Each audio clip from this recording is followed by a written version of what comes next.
Hai publik nggak jelas, dalam berkarya butuh dana, dan apakah dananya harus banyak? Nggak mesti tot, juga bisa pakai dana yang sangat banyak. Genre film yang lu sukai apa tot? Action, kekerasan, balapan, horor, atau mantap-mantap? Film punya setup scenes yang variatif dan menghabiskan dananya fantastis agar ceritanya tidak membosankan. Tapi pernah nggak lo nonton film yang pelit? Setup tempatnya cuma di situ, pemerannya cuma itu-itu aja, serta nggak ada adegan gitu-gituan. Ya emang kikir nih produsen filmnya. Tapi cerdasnya walaupun begitu, film ini punya alur cerita yang tidak membosankan dan punya adegan tegang tapi tidak menegangkan. Film ini adalah Action. Bercerita tentang tes untuk masuk ke perusahaan misterius, tapi dengan tes yang tidak masuk akal. Kenapa tidak masuk akal? Oke, mari kita mulai breakdown alur film Action. Film ini dimulai oleh 8 orang kandidat dengan ras yang berbeda yang akan mengikuti tes akhir untuk masuk ke suatu perusahaan besar tapi misterius. Mereka diarahkan untuk masuk ke ruangan yang telah disediakan kursi dan meja, yang di atasnya berada lembar kertas dan seongkok pensil. Kertas tersebut bertuliskan nomor kandidat masing-masing, ya kali nomor open BO. Pengawas tes masuk ke dalam ruangan dan menerangkan aturan tes. Aturan tes adalah yang pertama, dilarang berbicara atau berkomunikasi dengan pengawas atau penjaga. If you try to communicate with myself or the guard, you will be disqualified. 2. Tidak boleh merusak kertas ujian dengan sengaja ataupun tidak sengaja. If you spoil your paper, intentionally or accidentally, you will be disqualified. Merusak hubungan orang lain boleh. 3. Tidak boleh meninggalkan ruangan dengan alasan apapun. If you choose to leave this room for any reason, you will be disqualified. Jika melanggar aturan tersebut, maka kandidat akan didiskualifikasi dan keluar dari ruangan. Tes yang diberikannya satu soal dan diberi waktu 80 menit untuk mengerjakannya. Sebelum pengawas meninggalkan ruangan, pengawas bertanya, apakah ada pertanyaan? Dan semuanya kandidat terdiam. Any questions? Pengawas pun pergi ujian dan waktu pun dimulai.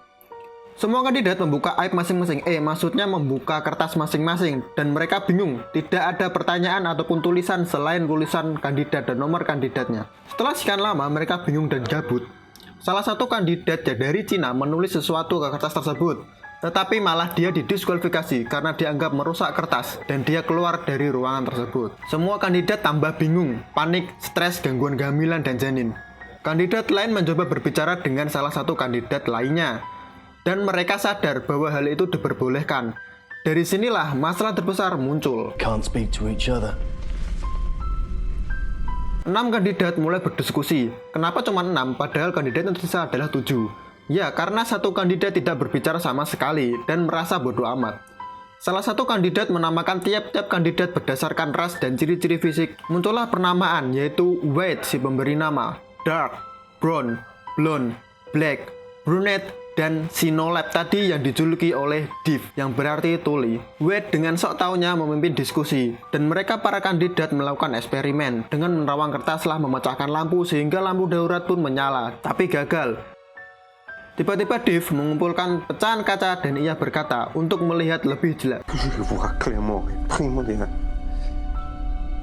see clearly is all. Tapi tidak digubris oleh para kandidat. Eksperimen pun berlanjut. White menyuruh Dark untuk mengambil korek dari pengawas dan membakar kertas kandidat yang telah didiskualifikasi untuk menyalakan sensor kebakaran dan trot air, tapi tidak berhasil. Namun, White telah menukar kertas itu. Yang dibakar bukan kertas kandidat yang telah didis, melainkan kertas si Dark sendiri. Dan Dark pun didiskualifikasi. White memaksa Div untuk merobek kertasnya, dan Div pun didiskualifikasi. Dengan keluarnya Div, kandidatnya semakin sedikit dan peluang White semakin besar. Setelah perselisihan banyak pun terjadi dan membuat salah satu kandidat keluar,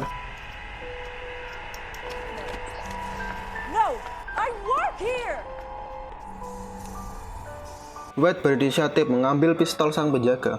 Bukan pistol yang itu ya, tapi pistol yang pelurunya terdapat mesiu. Tapi Black mengetahui niat White dan lebih dahulu mengambil pistol dari penjaga pintu. Dan White pun berhasil merebut pistol tersebut dan memaksa semua kandidat untuk keluar satu persatu.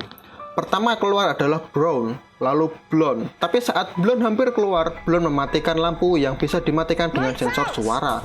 Lampu tersebut mati dan White menembak asal. Black pun tertembak dan terkapar. Blonde meninggalkan kakinya di ruangan, sehingga Blonde tidak terdiskualifikasi. White hampir menembak Blonde, tapi waktu ujian telah menunjukkan 0-0. dan Wade pun marah-marah ke pengawas ujian. Tapi Wade pun terdiskualifikasi karena sebelumnya Dave telah mengurangi waktu ujian beberapa menit saat mereka berdiskusi, dan Wade pun melanggar peraturan pertama. Blonde melihat kacamata dan pecahan kaca tersebut. Blonde mengingat perkataan Dave yaitu untuk melihat dengan jelas. Blonde pun mengarahkan kaca pecahan lampu dan kacamata Dave dan terlihat tulisan kecil yaitu question 1. Sebenarnya pertanyaan mengacu pada satu pertanyaan pengawas, yaitu ada pertanyaan. Dave pun masuk ke ruang ujian dan Blonde menjawab tidak. Pengawas pun menerangkan bahwa Dave adalah salah satu CEO dari perusahaan tersebut. Perusahaan tersebut bergerak di bidang pengobatan yang dapat mengobati penyakit. Peluru yang ditembakkan ke Black juga mengandung obat tersebut sehingga Black pun kembali pulih sadar.